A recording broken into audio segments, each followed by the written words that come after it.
What is up, guys? In today's video, we're going to be talking about what I think is the best loadout for Zero Build Ranked. As always, if you guys do enjoy this video, remember to give it a like, subscribe if you like to see more, and comment down below what your favorite setup to use has been so far in Zero Build Ranked.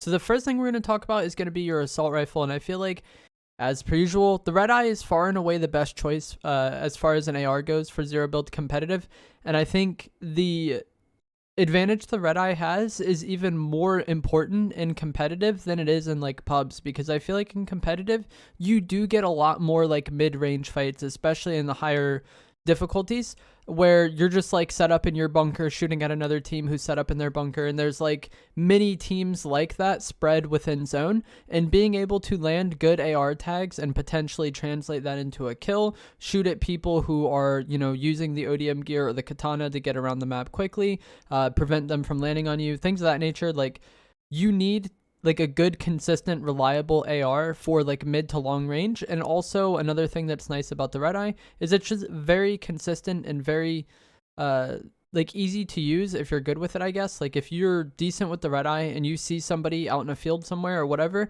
and like they aren't aware of you yet, you can get like decent opening tags on them. And in the very high difficulty lobbies where everyone is a really good player, like being able to get good opening tags on a like unsuspecting opponent can be a huge thing to shift the tide of a fight, especially if you and your teammate are able to like team shot somebody. Like, you come up on an unsuspecting team, you kind of count down 3 2 1, and then you both fry the person and get a knock. It's so much easier for you to like finish that fight. And while the DMR can be good for that as well, you have to worry about it being projectile and just slightly inconvenient to use. It makes it much harder to use versus people using the ODM gear or the web shooter, which are like the premier mobility items in the game right now.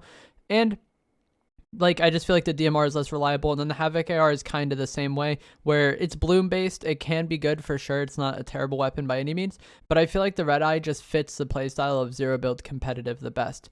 The next weapon is going to differ from what I typically use, and that is going to be your shotgun. And this gets tricky to pick because the Havoc pump is still incredible. I love the Havoc pump. However, you don't have as much room in your inventory in Zero Build competitive to carry 3 weapons because utility items are incredibly important. So I often don't carry an SMG pistol like spray weapon follow-up. My 2 weapons are usually just my red eye and whatever shotgun I take. And I'm not that good at doing pump red eye. Some players still do this, and it can definitely work if you're decent at comboing it. And you don't necessarily need to combo as much in Zero Build competitive, because a lot of the fights kind of play out slower in a sense where you're probably playing off cover or playing off your bunker or playing off a bubble, in the sense where you're not just going to get continuous time to shoot at somebody like how you would in a pub. So it's not as detrimental that you can't carry a spray weapon, but personally I just don't like using the pump that much without a spray weapon. So I typically use the combat shotgun, and the reason why I like the combat shotgun over the Maven in competitive is because of the longer range. Like I said, like the fights do kind of play out slower and more ranged at times, so the added range of the combat is nice. I also feel like if you like push up on somebody, like let's say you tag them, they throw a shield bubble, and then you kind of push them with your mobility, and then you get there as they're mobilitying away. I feel like the combat shotgun is like nice for just like tagging them and canceling their web shooter or their ODM gear. And the Maven is still good though as well. I feel like whatever choice of shotgun you like is fine for Zero Build competitive. I've been using the combat for most of the time that I was playing it and getting to Unreal, but if you like using the pump, that's fine. There's a lot of very, very high rated players that use pump red eye. It's not the end of the world by any means. It's just a very different playstyle, and I personally like having like the higher fire rate shotgun if I'm not going to have a spray weapon. Mobility is something that you're definitely going to want. The kinetic blade was vaulted I think 2 days ago as of the time I'm going to upload this video, so that changed the game a lot. Not only did it change what you want to carry, but it changed the way in-game plays out a bunch, and I feel like it made those red eye tags even more beneficial. If you're able to get ahead of zone and bunker up, it's easier to hold people when they're using things like the web shooters and the ODM gear than it was when they were using the kinetic blade, because you can't cancel the kinetic blade, you know? Whereas if you shoot somebody using red shooter or web shooter or ODM, it cancels their thing. Either way though, despite both the web shooter and the ODM not being as good, I definitely think you want to carry one of them, and I don't really think it matters one way or the other which one you get. Like, they're very, very, very similar. just whichever one you prefer. The ODM has the smash ability. The web shooter has the ability to pull loot, which actually can be incredibly helpful in a stacked endgame. If you're able to pull bunkers or pull bubbles to yourself, it can be really good. But you're definitely going to want to carry some form of mobility, I think. And in the event where you can't get any mobility, you'll want to carry extra utility like bunkers or bubbles if you are able to find that. But hopefully you find both mobility and utility, which does bring us to the utility items. The shield bubbles and the porta bunkers are some of the most important items in Zero Build competitive. You definitely want to carry these. And I think having both teammates carry one is ideal. Like one person carries bubbles and one person carries bunkers.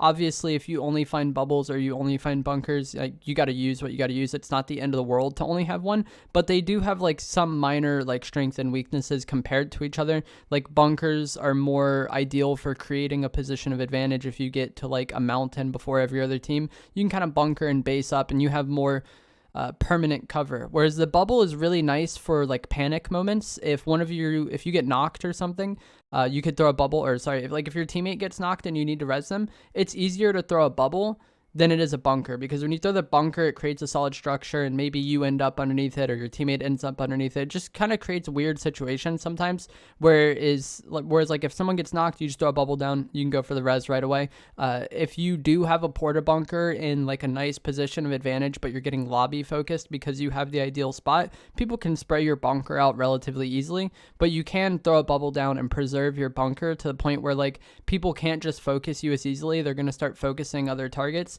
and that'll buy you more time. And like a lot of endgame and Zero Build is basically using your utility to make it deeper into the game. You know, like use a bunker this zone, you get to next zone, use another bunker, maybe you get shot, or like you're getting lobby focused, you throw a bubble down. Like you just want to preserve your utility and preserve like your position or like existence in the game for as long as possible. And the teams that are able to, you know, make it longer with utility by like getting refreshes or not having to waste it as much are often going to be the teams that come out on top in really stacked lobbies. Bubbles are also really nice for close range fights.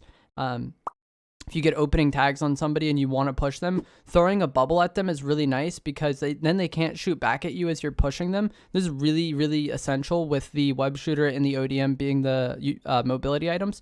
If you bubble a team after shooting them, they can't shoot out of it, but it also prevents other teams from third partying you. And playing around the edge of bubbles and like bubble fighting effectively is very important in Zero Build comp. You'll see a lot of players just kind of going in and out of the bubble and kind of jiggle peeking. And that's one of the reasons why people don't need to carry a spray weapon as much in Zero Build competitive, because if you do that, you kind of like pump and then back out of the bubble. You're not exposed anymore, and then you re-peek once your pump is usable again. So like bubble fighting is very important in Zero Build comp, but either way, whatever utility you find, you definitely want to carry it. It is like one of the biggest deals in like high elo lobbies, and it's like the main difference between pubs and competitive, in my opinion, in Zero Build is like how important the utility usage is. Because if you're playing a pub, you can just kind of go and kill everybody and it's not that big of a deal. You don't really have like 20 to 30 people in a smaller zone, but in some of the higher like Unreal lobbies, you definitely can get that at times. The final thing we're going to talk about is heals, and as always, carrying fast heals is nice. So if you're able to get slurps, that's top priority. Even if you don't want to go to the vault location or the island, your combat cache that spawns in at third zone can often be a good play. It's something that I did a lot more when playing the Zero Build Ranked than I did while playing pubs. And not only is it a nice like kind of refresh of loot, especially if you're landing at a shambles location that doesn't have that much loot, but also it's a nice way to kind of get mid-game kills, because you can kind of go to your cache. Another team is probably going to be going for it. So it's like usually a way to like find a decent mid-game fight if that's something that you're looking for. And the kill points is like super important for how you get percentage and how you rank up through the ranks. So the cache is good for loot, but I found it also really is good for getting somewhat isolated mid-game fights. If your cache does spawn in an area that's a little more isolated, sometimes it might spawn out in the middle of like like a really hot area. That wouldn't be ideal to go for, but I would recommend going for the caches. If you aren't someone who normally goes for them, it can be a nice way to get like mid-game kills, which is important. If you're not able to get slurps, you know, chug splashes are great, kegs are great, or both of you. Like the difference in heals, I feel like, isn't really that big of a deal between comp and pubs. You want fast heals if you can get them. Slurps are the best. I feel like chug splashes and shield fish are the second best. And one honorable mention I want to talk about is going to be the flare gun. The flare gun is incredibly good in game because, like I said, you often have a lot of people like all over the place, and these games get pretty chaotic, and you'll have people hiding in trees and stuff just to like eke out more placement, maybe pick up a few kills, just like making it deeper in the game that way and preserving their utility. So the flare gun will find those people hiding in bushes and hiding in trees, and those are a lot more common in Zero Build Ranked than they are in pubs. And I'm sure a lot of you guys know they're somewhat common in pubs this season too. So like they're pretty common in ranked, but it also just gives you a nice kind of view of the battlefield of where everybody is. And just using it to light things on fire, I found being more helpful in ranked than I ever did in pubs. I never really do that in pubs, but you know, if you have a team in a bunker and you start burning it, it makes their life less convenient than it was before. And that is your job if you're somebody in game. Like if you're just making everybody in your game's life more difficult, it's more likely you'll win it, you know? And even if you don't want to carry the flare gun, like you don't have room in your inventory for it, I rarely carried it unless I was like had used all my utility or something. You can kind of get the flare gun augment and then leave it in your inventory and then not confirm it until you get to end game, and then you want to like mark people. And you don't have to just use this for end game. You can use it for mid game fights, whatever. The flare gun is really good, and if you get the augment, consider maybe holding on to it and then pulling it when you actually need to get it, because it can definitely make a fight so much easier for you and your team. Maybe you're about to go into a new area, using the flare gun to scout ahead and check like bushes and trees. Just makes everything so much easier. So that is going to be it for this video. Just a quick rundown. My favorite Zero Build loadout is probably Red Eye, Combat Shotgun, ODM gear, Shield Bubbles, Slurp Juice, and that is going to be it for this. I hope you guys found this helpful or informative. If you did, remember to give it a like, subscribe if you like to see more, and comment down below what your favorite setup to use has been so far in Zero Build Ranked.